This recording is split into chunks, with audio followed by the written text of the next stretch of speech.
নেতৃত্ব দিচ্ছে।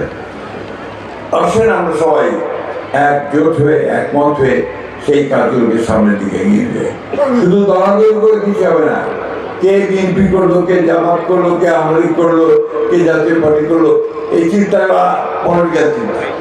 সব বাদ দিয়ে আসেন, আমরা দেশের চিন্তা করি, দেশের মানুষকে সামনের দিকে নিতে হবে, দারিদ্র দূর করার চেষ্টা করি, সংস্থাপন কর্মসংস্থানের চেষ্টা করি।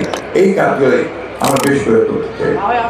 আমাদের কৃষক ভাইদের আমি অনুরোধ করবো যে আপনারা যে সমস্ত সুবিধা পাবেন সেটা সুবিধা গ্রহণ করবেন।